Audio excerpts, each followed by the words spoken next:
თქვენს წინაშე საფეხბურთო კლუბ ზესტაფონის გენერალური დირექტორი ბატონი მიხეილ ხუციშვილი და ამავე კლუბის მენეჯერი, პრესამსახურის ხელმძღვანელი სერგო პუტკარაძე გახლავართ. ახლა თუ რისთვის შეგაწუხეთ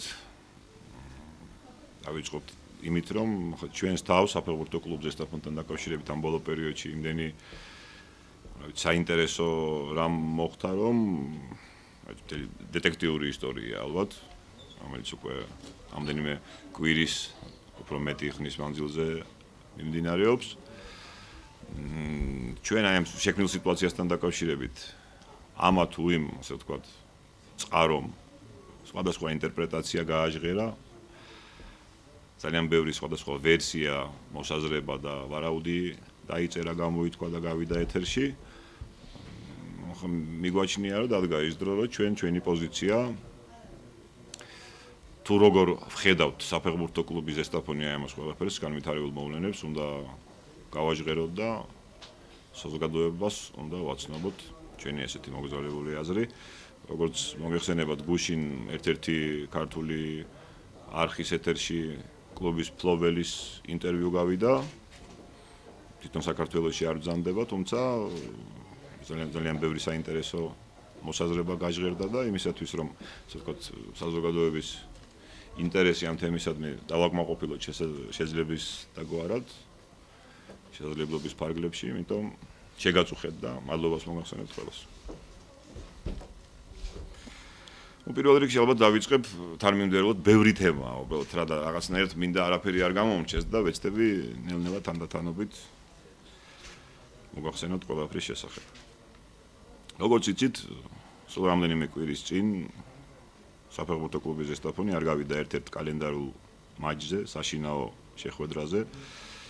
ეს ყველაფერი ხდება 19 აპრილს თუ არ მეშლება, 19 აპრილს დიახ, გორის დილასთან საშინაო მატჩზე არ გავედით, ცოტა უცნაურად ჟღეს ეს ყველაფერი, საშინაო მატჩზე როგორ არ უნდა გავიდეს გუნდი, თუმცა ამას ყველაფერს ახსნა და თავის ისტორია გააჩნია. ახლა იცით ალბათ იმის შესახებაც, რომ კლუბს საკმაოდ რთული პერიოდი უდგას ფინანსური თვალსაზრისითაც.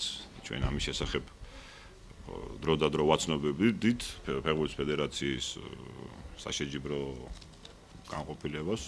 მაინც და მაინც ასე ვთქვათ ყველაფერი ისე ვერ იყო როგორც ჩვენ გვინდოდა, თუმცა ამა თუ იმ საშუალებებით, აგერ ბატონი მიშას უშუალო მონაწილეობით, ჩვენი გულშემატკივრების აქტიურობით ამდენიმე მატჩზე გამგზავრება მოახერხეთ, მაშინ როდესაც წარმოვიდგინეთ ამ პრობლემებზე არ მექნება საუბარი, თუ რა პრობლემის წინაშე, თუ რატომ დავდექით ამ პრობლემის წინაშე, როგორც იცით, სახელმწიფოს მხრიდან არათანაბარი დაფინანსების საკმაოდ უსამართლო და მახინჯი პრინციპის გამო კლუბის ხელმძღვანელობის მიერ დასმული იქნა საკითხი, რომ ყველაფერი მოგვარებას საჭიროებდა და ამ ისტორიაზე არ არის საუბარი და შესაბამისად იქიდან გამომდინარე სახელმწიფოს მხრიდან შეხვედრი ნაბიჯები არ იქნა გადადგმული. მე პირველ რიგში ზესტაფონის მუნიციპალიტეტს გულისხმობ საკრებულოს გახმაურებულ სხდომას, როდესაც კლუბს უარი ეთქვა დაფინანსებაზე. დაფინანსება, ასე ვთქვათ, შეუწყდა და საკმაოდ მძიმე მდგომარეობაში აღმოჩნდით. თუმცა მატჩებზე მისვლას მაინც ვახერხებდით გარკვეულ მომენტამდე. რა მოხდა მატჩის წინ? გორის დილასთან 19 აპრილს გასამართის შეხვედრის წინ. წინა დღით 18 რიცხვში ბატონი მიშასთვის ცნობილი გახდა იმის შესახებ, რომ ჩვენ ეს ერთ-ერთ ფეხბურთელზე 17 საღამოს უბრალოდ ხო. ერთ-ერთ ფეხბურთელზე ალბათ ჟარგონი უნდა გამოვიყენო, გასვლას ცადეს. რაღაც პიროვნებება, რომლებიც ალბათ სხვა ორგანოების დასადგენია თუ ვინ არიან, სად არიან და ვის წარმოადგენენ. ხოთა შორის ბევრი სპეკულაცია გაჟღერდა იმ თემაზე, რომ თითქოს ჩვენ გორის დილა დავადანაშაულეთ ამ უშუალოდ აი ამ მოსყიდვის ცდელობაში ეს მტკნარი სიცრუეა. მაგრამ ფაქტია ამავე დროს, რომ ეს ხალხი გორის დილას სახელით, ასე ვთქვათ, აპელირებას ცდილობდნენ. ბატონმა მიშამ შექმნილი ვითარების შესახებ ჩააყენა საქმის კურსში ფეხბურთის ფედერაციის გენერალური მდივანი ბატონი რევაზ არბელაძე. აუხსნა, რომ არის ესეთი სიტუაცია. და თხოვალ ბატონ რეზის შეხმიანებოდა კლუბის ფლობელს ბატონ ილიას ეს საუბარი სწორედ თამაშის წინა დღეს 18 აპრილს 12 საათზე შედგა დღისით ამის დადასტურება არანაირ პრობლემას არ წარმოადგენს ნამდვილად მერწმუნეთ ამ საუბრის მიმდინარეობისას ბატონმა ილიამ მოახსენა ბატონ რეზის შექმნილი ვითარების შესახებ რომ ახლა გუნდი უხელფასოდ საკმაოდ ფინანსურ შეჭირებულ მდგომარეობაში იმყოფება და აი ამ ფონზე გაგვიბედეს და მოვიდნენ ჩვენ ფეხბურთელთან ასეთი შემოთავაზებით საბედნიეროდ იმ ადამიანმა იმ სპორტსმენმა რითვისაც ძალიან მადლობელი ვართ ყველანი გულშემატკივარიც კლუბიც უარი თქვა ამ ბინძურ შემოთავაზებაზე თუმცა ეს ყველაფერი გაჟღერდა და ჩვენ იქიდან გამომდინარე რომ სულაც არ იყო გამორიცხული რომ რაღაც მაგდაგვარი რომელიმე სხვა ფეხბურთელის მიმართულებით შეიძლება მომხდარიყო მოვითხოვეთ დრო შიდა მოკლევის საწარმოებლად და სიტუაციაში კარგად უკეთ გასარკვევად. ბატონ რეზის და ბატონ ილიას საუბრისას ამის დეტალიზაციას რატო ვახდენ რა ერთ-ერთ მედიის საშუალებაში გამოქვეყნდა ინტერვიუ ბატონ რეზისთან რომელზეც სულ სხვა ინტერპრეტაცია კეთდება და როგორც იყო ამის მოხსენება მიტო გვინდა ჩაგაყენოთ საქმის კურსში რა. ბატონმა რეზიმ ბატონ ილიას თხოვნის შესაბამისად მისცა პირობა რომ ბატონი ზვიად სიჭინაო ფეხბურთის ფედერაციის პრეზიდენტი დაუკავშირდებოდა ბატონ ილიას რათა შემდგომი ნაბიჯები დაგეგმილიყო თუ რა და როგორ უნდა მოგვემოქმედა ამ სიტუაციაში. მინდა გითხრათ რომ ესეთი ზარი არ განხორციელებულა. სწორედ აი ამ ზარის შემდეგ უნდა დაგვეგეგმათ ჩვენ შემდგომი ნაბიჯები თუ რა გზით და რა ხერხებით და მოგვეგვარებია სიტუაცია, თუმცა კიდევ ერთხელ ვიმეორებ, ეს ზარი არ განხორციელებულა, მეტიც ბატონმა ზვიადმა თავად განაცხადა იმის შესახებ, რომ ბატონმა რეზიმ მას საქმის კურსში ჩაყენება არ მოუხდენია მოკლედ რა. ეს სიტუაცია ბატონი ზვიადისთვის უცნობი გახდათ. გაგრძელდება ამის ყველაფრის 19-ში არ ვითამაშეთ გორის დილას წინააღმდეგ, 20-ში დილით იქნა მოწვეული სადისციპლინო კომიტეტის ხდომა და სასწრაფო რეჟიმში იქნა მიღებული გადაწყვეტილება ჩვენი ეროვნული ჩემპიონატიდან მოკვეთის შესახებ. ძალიან ისეთი ოპერატიულად მოხდა ეს ყველაფერი.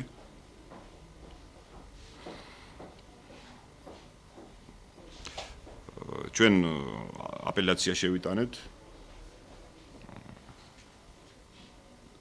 ტრიბუნალმა, სპორტული დავების ტრიბუნალმა განიხილა ეს საქმე და მანაც ეს გადაწყვეტილება დატოვა ძალაში, ბატონ მიშას ერთწლიანი დისკვალიფიკაცია მიუსაჯეს თავდაპირველად პირობითი და ეს ყველაფერი 9 თვიანი დისკვალიფიკაციით შეიცვალა და მე არ შემიძლია რა არ ვისარგებლო მომენტით და საფეხბურთო დავების განხილვის სპორტული ტრიბუნალის გადაწყვეტილების ერთი აბზაცი ჩაგიკითხოთ რა. ახლა ეს ყველაფერი რო დარჩა ძალაში 9 თვით შეუცვალეს ბატონ მიშას საჟელი და მესამე პუნქტი ანუ არ ვიცი ორიგინალურობისა და რაღაც გენიალურობის დემონსტრირებას მოახდენ წაგიკითხავთ რა. საქმის მასალები გადაეგზავნოს საქართველოს ფეხბურთის ფედერაციის სპორტული სამართლიანობის სამსახურს ყურადღება აქვს ხო და რათა დადგინდეს კლუბის გენერალურმა დირექტორმა მიხეილ ხუციშვილმა და მფლობელმა ილია კოკაიამ თავიანთი მოქმედებითა თუ მოქმედობით ხომ არ შეუწყეს ხელი თამაშის გარიგებისა და თამაშით მანიპულირების მსურველთა მიზნების მიღწევას. ნუ ამაზე ალბათ კომენტარის გაკეთება ძალიან რთულია, ნუ არ ვიცი ამაზე რა შეიძლება ითქვას, თურმე ადამიანები, რომლებიც აცნობებენ ფეხბურთის ფედერაციას, რომ გარიგების მცდელობას აქვს ადგილი, ბატონებო, რაღაც ზომების გატარებას ვგეგმავთ, აი ამის ყველაფრის არ დასაშვებად, საჭიროებენ, ასე ვთქვათ, დამატებით მათი მოქმედებები თუ მოქმედება საჭიროებებს მოკლევას, საიმისოთ, რომ დადგინდეს უშუალოდ ესენი ხომ არ ცდილობდნენ გარიგებაში მონაწილეობის მიღებას. სასაცილოა ეს ყველაფერი. ეს ვისი დასკვნა? ტრიბუნალი. შემიძლია მოგცეთ ეს საერთოდ, გადმოგცემთ, დაგიტოვებთ კიდეც. თვითონ ფეხბურთელმა ჩაგაბედათ საქმეში. მოკლედ ჩვენი ამის შემდეგ, როგორც მოგესმენთ, მოხსნეს ჩემპიონატიდან ოპერატიულად კიდევ ერთხელ ვიმეორებ. ჩვენი საჩივარიც არ იქნა განხილული. პარალელურად საკუთარი ინტერესების დასაცავად ცხადია, ჩვენ ამ სიტუაციაში თავს აბსოლუტურად მარჯლებად მივიჩნევთ. ჩვენი არგუმენტაცია გვაქვს, ჩვენ ჩავაყენეთ ისე როგორც უნდა მოქცეულიყავით ფეხბურთის ფედერაცია საქმის კურსში კი მართალია იქ კონტრარგუმენტი გაჟღერდა რომ მოგწერეს იმის თაობაზე რომ ფინანსური პრობლემები გვაქვს და გთხოვთ ამ მატჩის გადადება. ეს ყველაფერი გასაგებია, მაგრამ პარალელურად ვაცნობთ ამ ადამიანებს, რომ ესეთი სიტუაცია მოსაკლებად რო გჭირდება და ამის ყველაფრის გათვალისწინება საჭირო. ბატონმა ზვიადმა არ ვიცოდი, ბატონმა რეზიმ, ბატონ ზვიადს არ გააგებინა და მოკლედ რაღაც უცნაურობების რაღაც ლაბირინთებში აღმოჩნდით და ყველაფერში დამნაშავეები, მოსახსნელები ჩემპიონთან გავხდით ჩვენ. რაც შეეხება ჩვენ შემდგომ ნაბიჯებს, აი ამის შემდეგ კლუბმა მიმართა სამართალდამცავებს სიტუაციის კარგად გამოსარკვევად. ჩვენი ფეხბურთელი, რომლის გვარდასახელს ისევ არ ვასახელებთ განზრახ, იმიტომ რომ ელემენტარულად ნამდვილად არ გვინდა მოხდეს ისე, რომ ჩვენ გამოძიებას შევუშალოთ ხელი ამ ჩვენი, ასე ვთქვათ, რაღაც ზედმეტი ინფორმაციის გაჟღერებით. დაკითხულიც იქნა, მართალია, ასე ვთქვათ, ისე სწრაფად არ მიმდინარეობს ყველაფერი, როგორც გვინდა, თუმცა ჩვენ მინდა მოუწოდოთ ამ სამართალდამცავებს და ვთხოვოთ, რომ მაქსიმალურად მალე მოხდეს ამ სიტუაციაში გარკვევა და პოვნა ელემენტარულად იმ ადამიანების, ვინც ამაში ყველაფერში გარეულები იყვნენ. მინდა გითხრათ, რომ ჩვენი კლუბი 11 წელი უსრულდება სულ მცირე დროში. მთელი თავის ისტორიის მანძილზე თუ კი თანამშრომლობს ფედერაციასთან, პარალელურად საერთაშორისო ორგანიზაციებთანაც, ასე ვთქვათ, არ გვიჭირს კონტაქტის და ურთიერთობის დამყარება. კლუბმა აი ამ სიტუაციის შესახებ აცნობა როგორც ფეხბურთის საერთაშორისო ორგანიზაციას FIFA-ს, ასევე UEFA-სა და კლუბების საერთაშორისო გაერთიანება ალბათ მოგეხსენებათ არის ესეთი ECA. და მინდა გითხრათ ბატონო მიშა სულ მე ვლაპარაკობ და იქნება ამ დეტალებზე თქვენს გეთქვათ ორი სიტყვით, მოკლედ იქიდან ECA ზეპირი საუბრიდან გამომდინარე ძალიან დიდი მოწონება დაიმსახურა.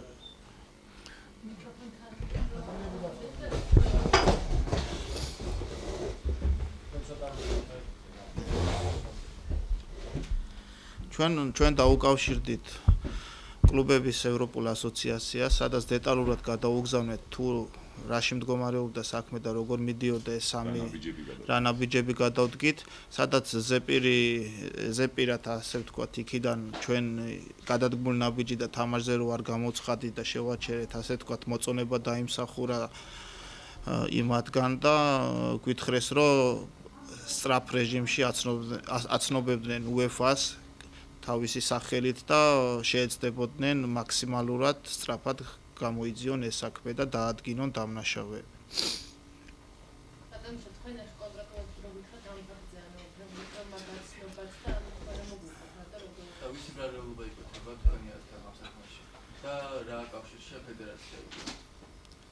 დიახ, მოგახსენებთ.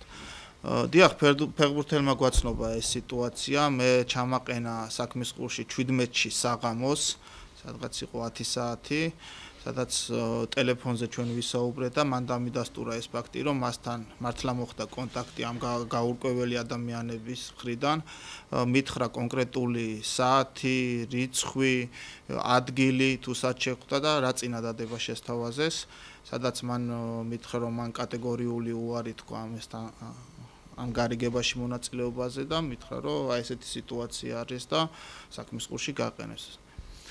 მე რა თქმა უნდა ეგრევე ჩავაყენე კლუბის ფლობელი, ეს ღამის 12 საათზე იყო, მე მგონი თუ არ მახსოვს, 17-ში საქმის ყურში და უკვე როგორც ბატონმა სერგო მოგახსენათ, უკვე 18-ში 12 საათისთვის დილას უკვე ფედერაცია იყო საქმის ყურში ჩაყენებული ამასთან დაკავშირებით.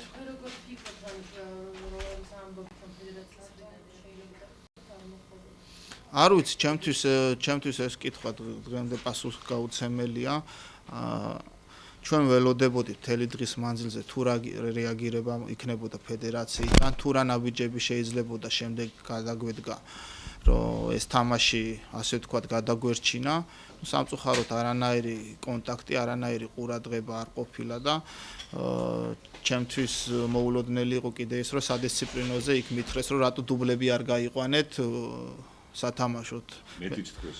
კი, არ იყვნენ ყველა და 7 კაცი მაინც გაგეყვა. ხო, ეხლა მე არ ვიცი ეხლა იმ ადამიანებს რა აზრი ქონდათ, რა აგერ ბოლო მომენტში უკვე 2 დღის წინ თქვენ ყველა მიხილეთ თუ რა მოხდა საქართველოში, თუ როგორი გარიგებული თამაშები და ფაქტები დადო შინაგან საქმეთა სამინისტრომ და დარწმუნებული ვარ, რომ ჩვენ რომ ამ ეს თამაში გვეთამაშა ჩვენი გუნდის სახელით იმ დღევანდელი აი გუშინ რაც კადრები იყო დარწმუნებული ვარ ჩვენი გუნდის სახელით იქნებოდა იქ და მე კიდევ ერთხელ ყოველდღე აღნიშნავ და კიდევ ერთხელ დამიდასტურა ამ ფაქტებიდან გამომდინარე რომ მე სწორი გადაწყვეტილება მივიღე რომ დავწმუნდი იმაში რომ სწორი გადაწყვეტილება მივიღე რომ ეს გუნდი ჩვენი გუნდი არ გავიყვანე თამაშზე სათამაშოდ რა ჩამოინტერესებს აი თქვენ აღნიშნეთ რომ ძალიან სწრაფი რეაგირება მოხდა ფედერაციის მხრიდან და გუნდი მოიკვეთა ეროვნულ ჩემპიონატიდან ამენაირად ხო არ უკავშირებთ აი იგივე თქვენსა და რეზიალულაძეს სატელეფონო საუბარს და ამის გამო ხო არ მოხდა ეს სწრაფი რეაგირება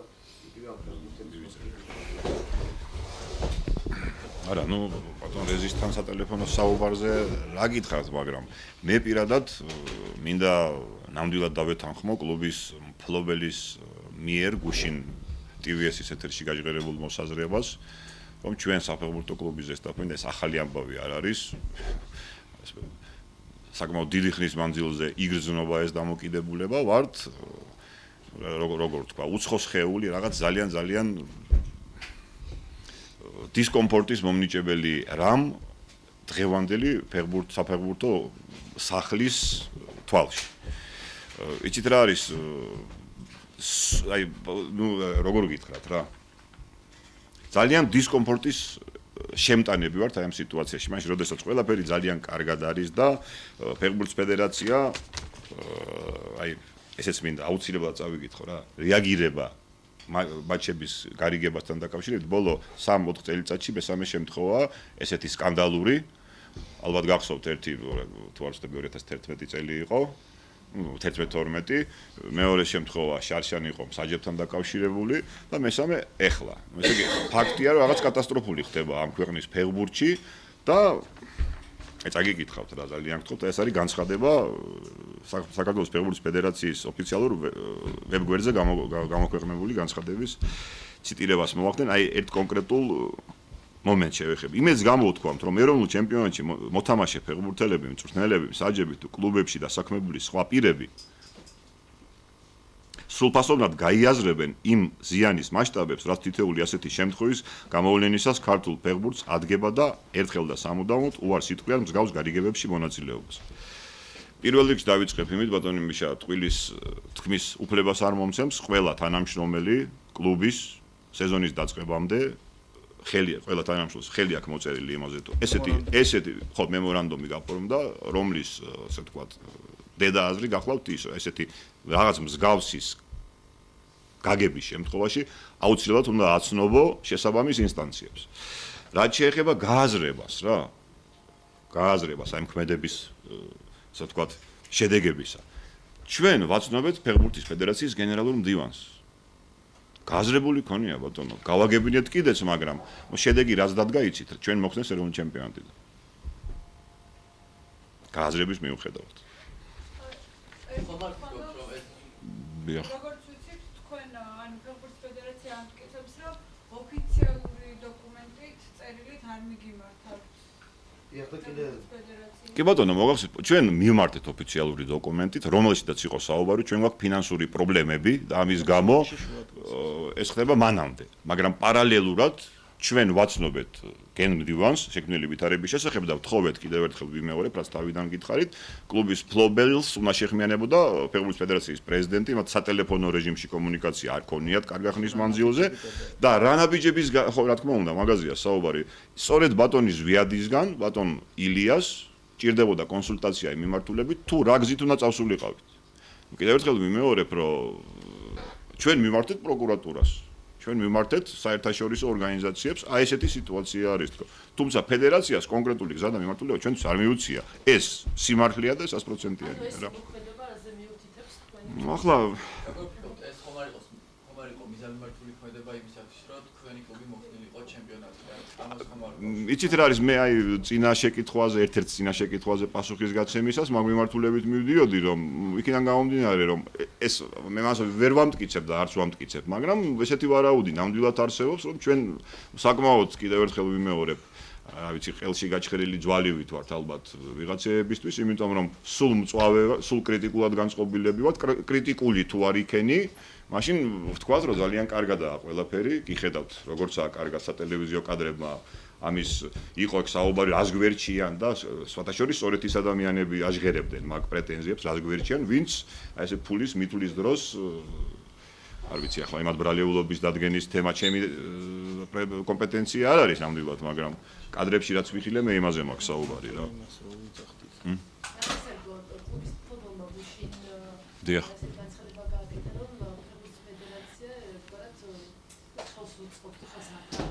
კი ბატონო, მაგასაც მოგხსენებთ. ოფიციალურად შინაგანების სამინისტრო ფეხბურთის ფედერაცია აცხადებდა ისინი მჭიდროდ თანამშრომლობენ რომ ესეთ გარიგებული კი ბატონო. მატჩები კი ბატონო. გამოძიებული და ორივე მხარე ამბობს რომ ისინი აქტიურად თანამშრომლობენ. მოდით მე ბოლოდან დავიწყებ მაშინ რა. გუშინ წინ სწორედ TVS-ის ეთერში მზადდებოდა შინაგან საქმეთა მინისტრის ერთ-ერთი მოადგილე, მე არ მინდა შემეშალოს გვარი და კი ბატონო, ნამდვილად. იქ პირდაპირ ბატონმა ვახოსანაიამ პირდაპირ კითხა ეს ყველაფერი აი ამაზე გასვლა მოხდა, ასე ვთქვათ, კომუნიკაციის და თანამშრომლობის თუ რაღაც სხვა მეთოდების გამოყენებით. მინისტრის მოადგილემ კატეგორიულად გამორიცხა თანამშრომლობის გზით ამის ყველაფრის დადგენა. ფედერაციას არ მიუღია მონაწილეობა. ამაში რაც შეეხება აი ამათ, ну აი კიდევ ერთხელ გეუბნებით რა, ყოველ ესე დაკავებაზე, ყოველ დაპატიმრების ფაქტს მოყვება ხოლმე ესე იგი შეწუხებული ინტონაციით გაჟღერებული რამე. კიდევ ერთხელ ვამბობ, რომ ჩვენ ვაცნობთ, რომ მატჩის გარიგების მცდელობას ქონდა ადგილი. გენ მდივანი, ამ არ ვიცი, მე ახლა ცოტა ძნელი სათქმელია, რატომ, რისთვის, რა მიზნით, რა мотивაციით, მაგრამ ფედერაციის პრეზიდენტის ინფორმაციას უმალავს ფაქტია, იმიტომ რომ ბატონის ვიაციჭინავა კიდევ ერთხელ ვიმეორებ, აცხადებს, რომ მას ეს ინფორმაცია არ ქონია რა. ესეა ბატონოში. კიდევ ერთი რამ აინტერესებს, სატელევიზიო ეთერში თორჩტები მოსუნეს, რომ რეზიარულად განაცხადა, რომ ეს ინფორმაცია რომ მიაწოდეს ვარაუდის დონეზე იყო მაინც და ამიტომაც არ მიექცა ზოგადად ყურადღება. სულისადეთ თქვენი მხრიდან რომ უფრო გაგემყარებინათ. კი ბატონო. აი ახლა ვარაუდებს რაც შეეხება. პირველ რიგში მე ძალიან ახლა მე თუ კი ვარ თანამშრომელი ამ კლუბის, გასაგებია და ყველა ვიცით ეს. ამის გარდა ერთ-ერთი რიგითი იმ ქალაქის მკვიდრი ვარ, რომელსაც წარმოადგენს ეს გუნდი და გულშემატკივარიცა ვარ გულის სიღრმეში. ჩემთვის ძალიან საწყენი იყო ის ტონი, რომლითაც ბატონმა რეზიმ საერთოდ აი ამ საქმის არზე ისაუბრა, ისევ TVS-ის, აი სხვათა შორის ძალიან დიდი სიმპათია მინდა გავაჟღერო თქვენი არქის მიმართ, სპორტული არქი ნამდვილად დეფიციტი იყო და საჭირო იყო საქართველოში. ხო, იქ მე რა რომ მაცნობესო, არ ვიცი ახლა, მაშინ სარკაზმი იყო, ირონია იყო, რა იყო, მე არ ვიცი, მაგრამ ყოველ შემთხვევაში ძალიან უსიამოვნა, როდესაც ფეხბურთის ფედერაციის, ფეხბურთის საფეხბურთო ოჯახის მეორე პირი იმას რომ გარიგების მცდელობას აქვს ადგილი, ამას ასე ვთქვათ ირონიით ხვდება. რაც შეეხება აი პირველ ნაწილს იმისა, რაც ბრძანეთ ვარაუდები და ასე შემდეგ. რამოდენიმე ხნის წინ მე მგონი შარშან ხდება ეს ყველაფერი თურქეთის ჩემპიონატის უმაღლეს ლიგაში. საკმაოდ სერიოზული სკანდალი მოხდა, გახსოვთ ალბათ მაშინ, როდესაც ბეშიქტაში ფენერბახჩე დაისაჯენ კიდეც ევრო ტურნირების გარეშეც დატოვეს ეს გუნდები, სხვა ჩემპიონობა ჩამოვართვეს და ასე შემდეგ. და რატო ხდება ეს ყველაფერი? იმიტომ რომ ერთ-ერთი მატჩი ჩემპიონატის მიმდინარეობის დროს ამ გუნდმა ითამაშა გარიგებული მატჩი, ვარაუდის დონეზე იყო, ტურის დონეზე იყო, მე არ ვიცი, ფაქტია შედეგი დადგა ესეთი. გუნდი მოკვეთეს ევრო ტურნირებიდან. ახლა მე თქვენ გეუბნებით რას? ჩვენ რომ მატჩზე გავსულიყავით. ჩვენს საკუთარ სახელს რო ზიანი მიადგებოდა ერთია და ფაქტია და ვეთანხმები მიშას ალბათ აი ამ ქრონიკაში ჩვენს ვიქნებოდით ერთ-ერთი ნაჩვენები. განაი მონაწილეს, მაგრამ აი ჩვენი სახელი გაისვრებოდა. მეც გეტყვით რა. ეს ყველაფერი კიდევ უფრო უარესი გორის დილასთვის იყო რა. იმიტომ ის გუნდი, რომელმაც აი რამოდენიმე კვირაში უკვე ფაქტიურად ევრო ტურნირებზე უნდა დაიცვას ჩვენი ქვეყნის ღირსება რაშიც წარმატებას გულწრფელად ვუსურვებ. სწორედ აი ესეთი ბეშიქტაშის ნაირი სინამდვილის წინაშე დადგებოდა და ეს მე მგონი სახუმარო თემა არ არის რა. მასთან მეც დავამატო. კი ბატონო. რა ეს ანუ ამ შემთხვევაში კონკრეტულად რეზიდენტის კულტურილობაზე თუ ზოგადად ფეხბურთის ფედერაციის მე ვიცი. მომენტ შენ თქვი. კი ბატონო, მე ჩემი კი ბატონო, მეცაც მოგახსენებთ. ჩემი გადასახედიდან ხა ფეხბურთში მოღვაწე ადამიანი გახლავართ მეც და ჩემი საკუთარი აზრი და პოზიცია რომ მქონდეს, მე მგონი არც გასაკვირია და არც რამე უცნაურია მაშინ. მე მიმაჩნია აი მას შემდეგ, რაც აი ბატონმა მიშამ ის თქვა, რომ აი ECA-ის პოზიცია იყო აბსოლუტურად მხარი დაგვიჭირა იმ თვალსაზრისით, რომ ყველა ნაბიჯი გაქვს გადადგმული სწორად. მე მგონი ავტორიტეტი არის, ხო, ევროპულ ფეხბურთში მინიმუმ, ხო, მსოფლიო ფეხბურთში თუ არა ეს ორგანიზაცია და და მე კარგი აზრი. ფედერაციას რაც შეეხება გულგრილობა არ ვიცი, მაგრამ ახლა მიზეზი ჩემთვის არ არის აქ საინტერესო. ფაქტია, რომ ესეთი ინფორმაცია დრო და დრო მოძდით UEFA-ს სპეციალური წყაროებით. ეს ინფორმაცია ინახება სეიფებში და გახსოვთ ალბათ, ხო, გაჟღერდა შარშან რაღაც კლუბები რომ დააჯარიმეს გარკვეული თანხებით, იყო მაგაზე საუბარი. ეს ხო და რადგან ჩვენ საუბრობდით ხოთაშორის და ერთ-ერთი მატჩი, რომელიც რამოდენიმე წლის წინ ვახსენებთ, აღარ ვიტყვი ახლა აქ ძველი ისტორია, დადასტურდა, ნამდვილად გარიგებული იყო ის შეხვედრა. ხო და რაც შეეხება ასე ვთქვათ შეფასებას საბოლოოს, ჩემი გადასახედიდან კიდევ ერთხელ ვიმეორებ ამ ოჯახის საფეხბურთო დიდი ოჯახის წევრი მეც ვარ და მიმაჩნია რომ ამ ფედერაციის შემადგენლობას არანაირი მორალური უფლება არ აქვს თავის თანამდებობის დარჩენის. ამაში ღრმად დარწმუნებული ვარ. მინდა გითხრათ, თუნდაც იმ ნაწილს შევეხები, რომ ბევრი სხვადასხვა ეს რომ აი გენმდივანი პრეზიდენტს არ ეუბნება ამბავს. სახუმარო თემაა ორგზის ჩემპიონის კლუბის, რომელიც ორგზის ჩემპიონია და სხვა ტიტულებს დავიდავანებოდა და სისტემატურად ევროასპარეზზე ამ ქვეყნის ღირსებას იცავს. ამის მოხსნა სახუმარო და ირონიის საფუძველი თემა. ბოლო-ბოლო, აი 4 წლით ხდება პრეზიდენტის არჩევა, ხო? გავიდა უკვე 4 წელი და მეხუთე მედის უკვე, ხო? ნუ ახლა მე არ მაქვს იურიდიულ ნიუანსებზე და ამ ყველაფრის გარჩევის არც სურვილი და არც უფლება არ მაქვს, მაგრამ მე ხედავ ესე, დროზე უნდა იქნას გადადგმული ნაბიჯები, რათა საფეხბურთო ოჯახის გაჯანსაღება მოხდეს, რათა წავიდეს ის, ვინც წასასვლელია და ამ ხალხმა გაუხსნას გზა საფეხბურთო ოჯახს საიმისოდ ამ დიდ არეულობაში და ამ რაღაც საზიზღრობაში, რაც ხდება დღესდღეობით, რაღაცნაირი წესრიგის დამყარების გზით წავიდეთ რა. ეს არა მარტო თქვენი პირადი კლუბის პოზიციაა. გასაკვირველი.